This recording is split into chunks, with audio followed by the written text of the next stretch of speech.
বন্ধুরা, তোমরা কেউ ভিডিওটা স্কিপ করো না। আশা করছি তোমাদের ভালো লাগবে সম্পূর্ণ ভিডিওটা দেখলে।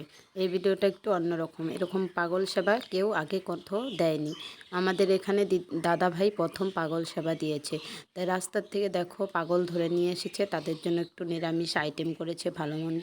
তাই সেখানে পাগল সেবা দিয়ে পয়লা বৈশাখের দিন, তাই ভিডিওটা কিছুদিন আগের, তবু আমি তোমাদের সঙ্গে শেয়ার করলাম। তাই এখানে দিদিভাই সব রান্না হয়ে গেছে, লাস্টে পায়েস করছে।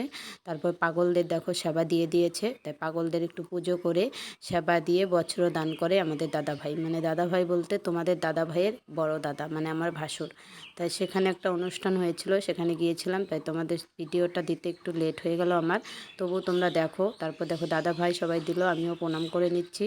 তাই পাশের থেকে একটা জামাই বলতেছিল যে এরকম করে প্রণাম করছো কেন, কারণ আমার হাঁটুর প্রবলেম, সেটাই বলতেছিলাম। তারপর সবাইকে আমি বড়দের গুরুজনদের প্রণাম করে নিলাম, সবার আশীর্বাদ নিয়ে নিলাম। পয়লা বৈশাখের দিন নতুন ড্রেস পরে, তাই নাইটি পরেছি গরমের মধ্যে, আর কী করবো, এটা দুপুরবেলা। তাই সবাইকে শুভ দুপুর। আর এখানে আমার ভাসুর বসে আছে, তাই তাকে ছোঁয়া যায় না বলে দূর থেকে